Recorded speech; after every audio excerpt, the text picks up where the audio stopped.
Hi, everybody. Welcome to English Digest. I'm Tom. I'm Stephanie. And also welcome to our literature unit for the month of November.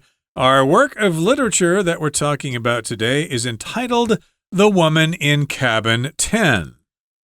Now, this is a modern mystery on the high seas. Of course, it's a novel, and it's kind of a thriller, you could say. It's a mystery novel. Maybe you could say it's a detective novel, although our main character here, the protagonist, is not a detective per se. She's actually a journalist, and she's covering the maiden voyage of this luxurious cruise ship called the Aurora. It's a dream assignment for her because she's, I guess, a new journalist, and she's looking for something exciting like this. And also because she was shaken up recently by a break-in at her apartment, but it seems like she witnessed something terrible happening that nobody else seems to share her opinions of. Yeah, everyone says they didn't hear anything, they didn't see anything. So they're kind of making her feel like she's crazy. And we don't know if she is or not, right? Because some of the things in the book lead you to believe she might be crazy. But we're going to find out that she later on receives threats and people are telling her, you better keep your mouth shut, lady. Or else. Okay, guys, we're going to listen to day 2 read one time and then we'll be back. The Woman in Cabin 10, a modern mystery on the high seas. Ruth Ware is a British author known for her psychological thrillers and modern crime fiction style. Her 2016 novel, The Woman in Cabin 10, is so tense that whether a murder even occurred remains uncertain, keeping readers guessing until the very end. Critics often draw parallels between Ware and Agatha Christie, the legendary British mystery writer. Ware admits that Christie's works inspired many aspects of her writing. Throughout this novel, readers can witness how a contemporary writer can make classic mysteries feel fresh and exciting again. Ware pays tribute to classic detective fiction through familiar elements that mystery enthusiasts will recognize immediately. Just like the enclosed settings in Christie's Murder on the Orient Express and Death on the Nile, the Aurora creates a closed-room mystery. In the isolated location, the characters are stranded together, with nowhere to escape, and every movement under scrutiny. Every passenger is a potential suspect, each with a reason to hide something. The protagonist, Lo, is forced to question everyone's motives to uncover the truth among her fellow travelers. Nevertheless, the book also breaks away from tradition. Unlike the clever detectives of the past, Lo is deeply flawed and often unsure of herself. Her anxiety and self-doubt render her an unreliable narrator, which intensifies the tension. Furthermore, between chapters, Ware includes unreplied emails from Lo's family and news reports about a body found at sea. These details make readers eager for answers and continually question who the victim is. If you enjoy mysteries that blend classic elements with fresh, psychological suspense, The Woman in Cabin 10 is a must-read. Okay, guys, let's dive in. Ruth Ware is actually the author who wrote the book, The Woman in Cabin 10. She's British and she's known for her psychological thrillers and modern crime fiction style. So she writes modern crime fiction. That's what she does. That's her specialty. If you're talking about psychological thrillers, they're thrillers, but they're not because you're going to watch a lot of people being, killed or stabbed and shot to death. There's not a lot of blood and horror that way. It's a thriller because it makes your mind think, and maybe you jump to conclusions that aren't really there. So psychological just means relating to the mind and how people think and feel. And I love thrillers. I think thrillers are great. I hate horror movies. I hate them. But if it's a thriller, I love it because you're trying to figure out, who the bad guy is or what the bad guy is going to do next. Or, there are a lot of, some of my favorite films are thrillers. But I don't like a lot of blood. Yeah, that's not my they don't have to favorite be violent. Of course, it's having to do with your mind here. It kind of plays with your mind. Gee, what happened? I don't know. And it's probably going to be a real gripping novel. Of course, you can't put it down. And it's a real page turner. You can't wait to know what happens next. Or if it's a movie, you're sitting on the edge of your seat. We'll often use that phrase. Oh, it kept me on the edge of my seat. Right. And of course, this is coming out as a movie here pretty soon. So you've got the choice of whether you want to read the novel first or see the movie first, or just see the movie. That's probably the easiest thing to do. Oh, no, read the novel first. The novel's always better.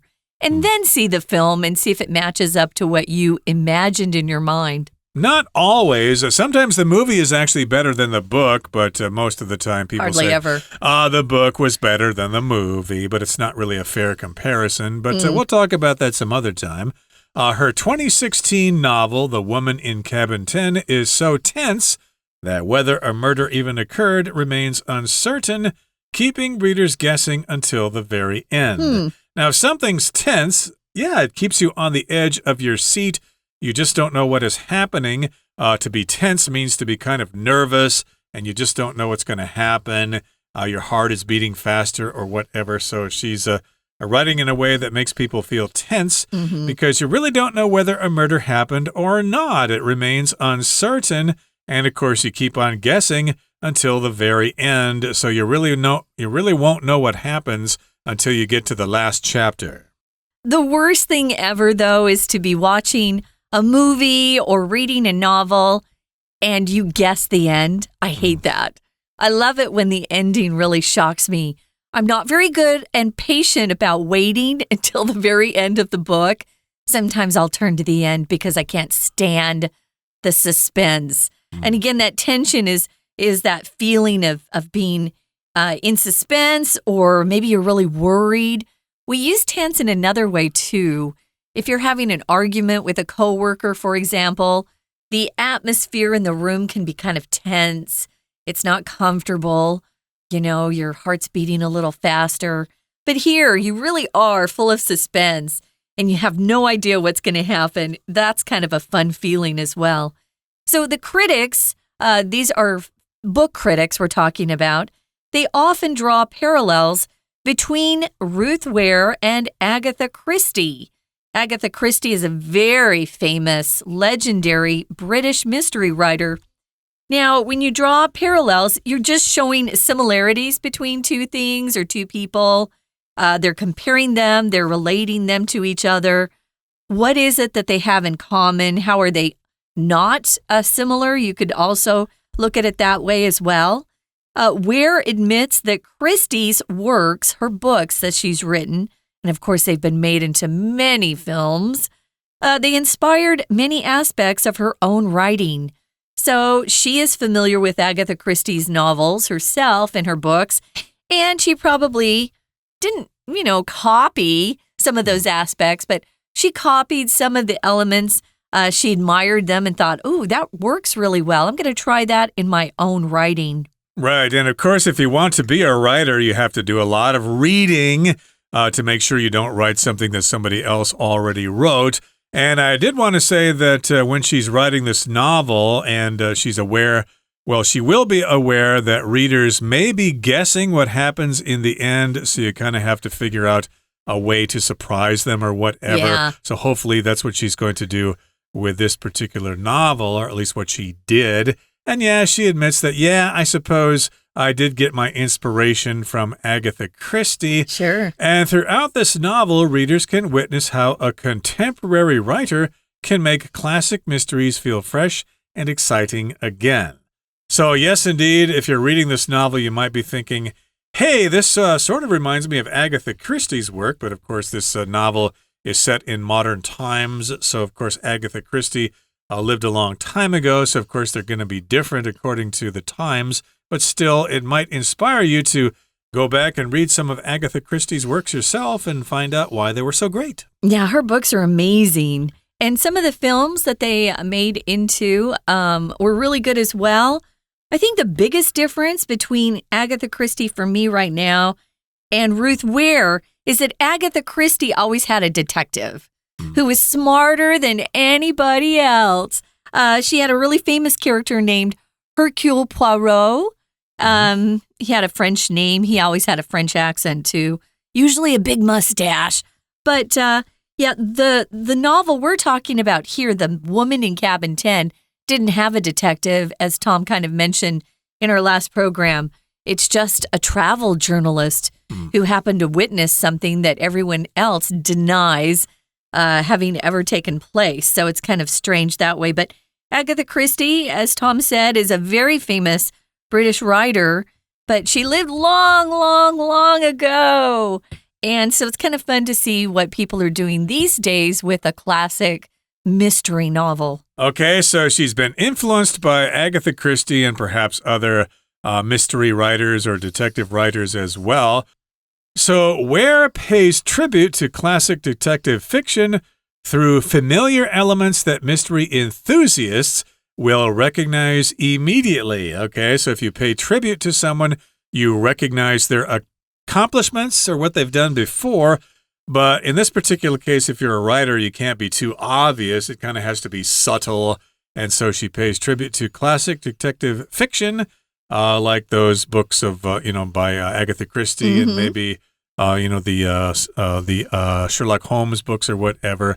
And yes, indeed, she kind of puts these little, I guess you could call them Easter eggs in the novel for enthusiasts to find, hey, I know where she got that idea. It's from Agatha Christie. I read that in such and such a book. So, of course, if you're familiar with detective fiction, you'll recognize these elements. And, of course, you're an enthusiast. You really like this particular genre of things. You might be an enthusiast for baseball, for example, and you will recognize these things immediately. You'll recognize the influence in her work. Yeah, another word for enthusiast would be a fan or a lover, a mystery lover, baseball fan. And so a lot of detective novels will have familiar elements that she borrows from, which is kind of cool. Just like the enclosed settings. The setting is where somebody actually puts their story. So the setting of this novel is, of course, aboard a luxurious cruise ship. So it's enclosed because you can't get off that ship. There's nowhere to go. Sometimes Agatha Christie would put her novels on a train. For example, Murder on the Orient Express. The Orient Express was a famous train journey back in the day. And so before that train pulls into the final station, they've got to figure out who done it. And that's actually the correct grammar. We don't say who did it. Who done it is a famous phrase we use for mystery novels. Like who actually killed the victim or victims. Sometimes Agatha Christie had several people who died in her books. This particular novel only has one victim, and as the plot leads you to believe, we're not really sure if there was a victim, at least until the very end. Right. So again, it's an enclosed setting. She's on that ship there on the Orient Express. They were on a train, and I'm guessing in Death on the Nile, they were on a boat in the river or something like that. I didn't read that book, but it's on the river, yeah. Okay, so it does create a closed room mystery. The cruise ship there, the Aurora, is isolated on the high seas there. So, of course, everything happens within the boat. So she's got to figure it out there. She can't rely on outside sources. And in the isolated location, the characters are stranded together with nowhere to escape and every movement under scrutiny. Okay, so it's an isolated location. They're stranded together. They're on the boat. They can't just walk off the boat and go home. You'll end up in the ocean and you'll probably drown or get eaten by a shark or whatever. And yes, you have nowhere to escape. Nowhere just means not any place. There's no place to get away. And then all your movements are under scrutiny. Scrutiny means people are observing you and they're judging you. So, of course, they know that she's asking questions. So everybody's watching her. She's causing trouble, so we got to keep an eye on her and we have to judge her. We have to observe her and find out what she's doing. Yes, all her movements are under observation or scrutiny. Yeah, scrutiny is the noun. To be under scrutiny is a phrase we use, but you can also use it as a verb to scrutinize. Oh, he's really scrutinizing her closely. Your boss will scrutinize new employees.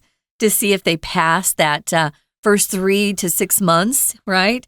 So every passenger is a potential suspect. If you're a suspect or someone that might have committed a crime or a murder. So everybody on that ship is a potential suspect, each with a reason to hide something. There's always a big background story to all the people who are on the train or the boat. And once you understand their background, you think, oh, they sound like they could have been somebody who would murder somebody. So yeah, you want to find out everyone's background. So you're probably going to be introduced to all of the passengers on that cruise ship. Now, here's somebody. We used this word earlier, protagonist, when we talked about this novel and who the main character was. We call the main character of a movie or a book the protagonist, just the main character. It could be a hero. Usually they're a hero, not always. Sometimes you find out that that protagonist was a bad person. So that's kind of a shocking thing as well, because usually people want to root or cheer for the hero. Lo is the protagonist, of course, because all the action happens around her. And she's forced to question everyone's motives to uncover the truth among her fellow travelers. What's a motive, Tom? It's the reason for doing something. Of course, if you kill somebody, they need to figure out what your motive was, or you hated this person, or you wanted their money, or whatever. So that's your motive, or your reason for doing what you do. And yes, she has to question everyone's motives. It does not mean that she's asking these questions. Yeah, what's your motive? Why would you kill this person? It just means she doubts their motives. She's not sure if they're telling the truth. Right. And yes, she wants to uncover the truth among her fellow travelers who are suspicious of her. Her movements are under scrutiny, so it's probably a very difficult situation for her. Okay, let's take a break right now and listen to our Chinese teacher, but we'll be right back. Hello everyone, 我是 Patrick. 今天讲解的是 The Woman in Cabin 10, A Modern Mystery on the High Seas. 第二天的课文内容。这个单元介绍的是推理小说 The Woman in Cabin 10。喜欢推理小说的读者对于 Agatha Christie 应该都不陌生。事实上，不少书评认为10号仓房的女人作者 Ruth Ware 露丝威尔和克里斯蒂其实是可以相提并论的。但是呢，这位21世纪的作者呢，其实还是很有个人新创的风格。那我们一起来看学习重点，请看到第一段这边就讲到了这位英国作家 Ruth Ware。那他到底是为什么出名呢？最主要就是他所写的这些作品呢，是属于 psychological thrillers。好，而且呢，也算是现代的犯罪小说 modern crime fiction。好，再来，请同学呢看到第三个句子，这个动词片语 draw parallels between Ware and Agatha Christie。好，这是一般书评会做的这种比较。好，请先特别注意到这个 parallel 这个字哦。其实就是平行线嘛，那延伸出来就是有可以相似啊，可以比较的意思。那这边讲到的 draw parallels between A and B， 其实就是把两者呢拿出来相提并论。那这两者之间呢是有相似之处的。好，所以在我们原本看到的这个句子，就是在讲说，评论家常常会去比较这个Ware 还有呢 Christie 他们的相似点。再来。老师要另外补充个形容词，跟这个 parallel 是有关系的，请写下来 unparalleled， 前面加上 un， 后面呢一样是 paralleled unparalleled。 那这个字呢所指的是无与伦比的，独一无二的。为什么？因为 un 这是一个否定的字首。那怎么用这个字呢？比方说The view from the mountain is unparalleled。 那大家如果有登山的经验，应该知道老师在说什么。从山上往下看，那样俯瞰的景色，通常都是无与伦比的。The view from the mountain is unparalleled。 好，再来，我们一起看到第二段。第二段要介绍的第三个句子，后面有一个重要的介系词片语 under scrutiny。好，我们先看一下这个呢是在英文里面很常见的片语，指的是受到仔细检视的意思。好，有时候会有严格或者挑剔的意味哦。那 under 呢，通常都是指处于某种状态之下嘛。Scrutiny 通常就是非常仔细很仔细、很严密的检查。那比方说我们都知道说，像台湾是民主国家，固定呢在一段期间就会举行选举哦。那这些政治人物呢，在选前、在选战时期呢，就要受到大家的检视。我们就用这个 under scrutiny 来造个句子。Every move of the politician is under scrutiny during the election. 那所指的就是在选举期间，政治人物的一举一动都会受到密切的关注，大家会去检视。好。Every move of the politician is under scrutiny during the election. 好，那再来我们看到第5个句子。好，第5个句子这里 everyone's motives， 请同学把 motives 画起来。那 motives 可以说是推理小说里面非常重要的一个字，它所指的呢就是犯罪的原因或者目的。We're going to take a quick break. Stay tuned. We'll be right back.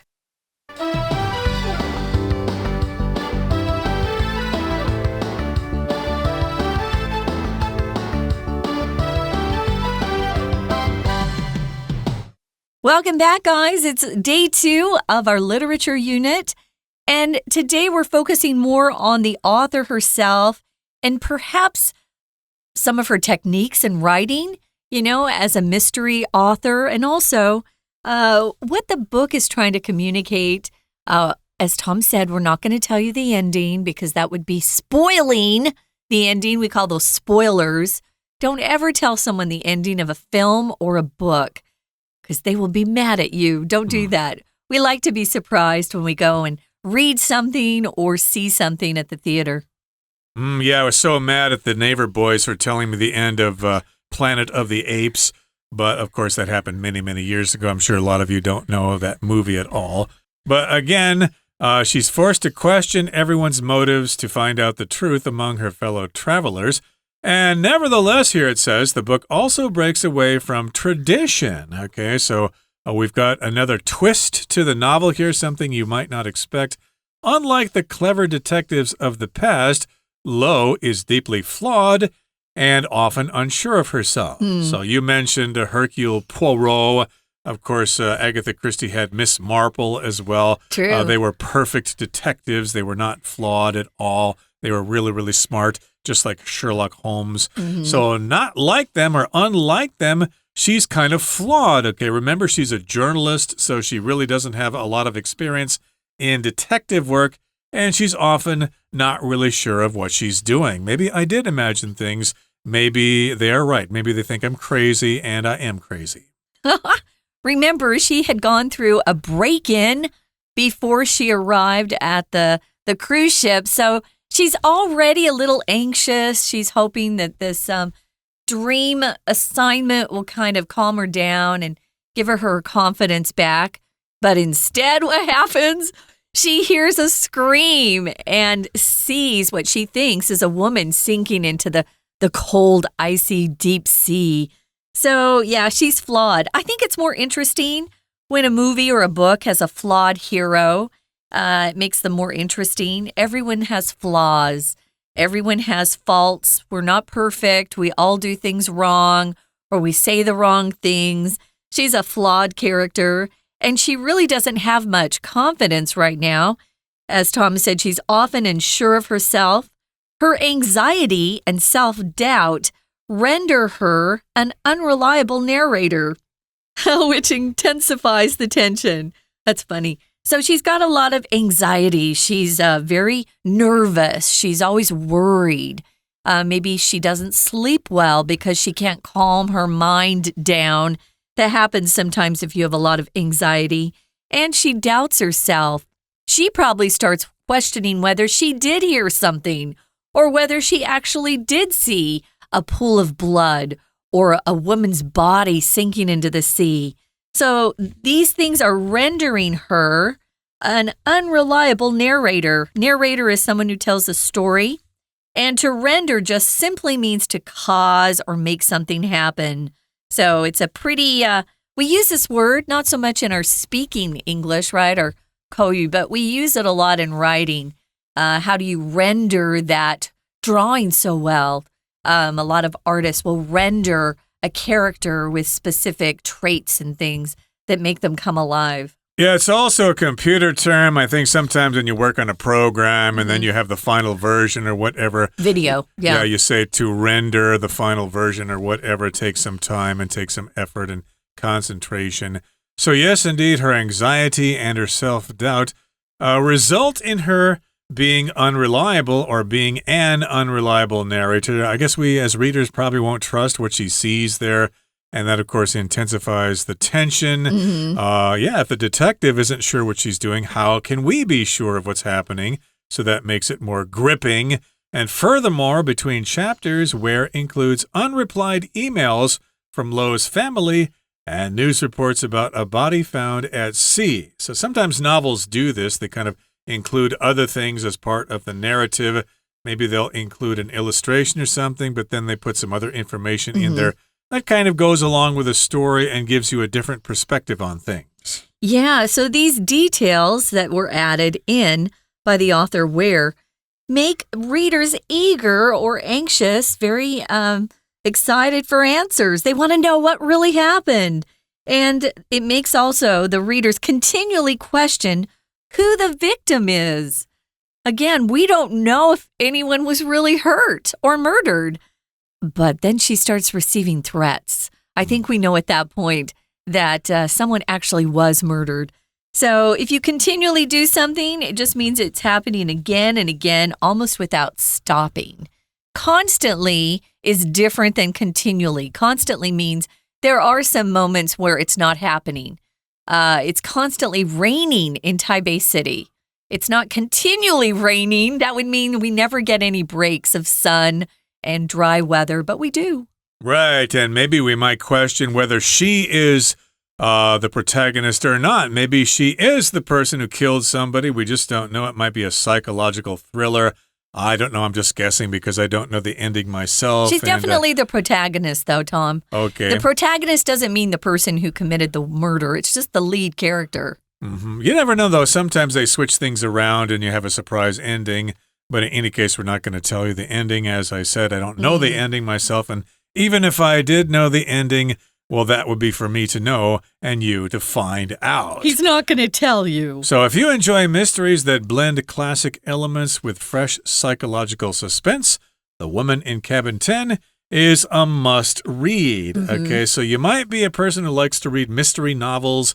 And if you like these mystery novels that are a mixture of classic elements that are sort of influenced by Agatha Christie or whoever.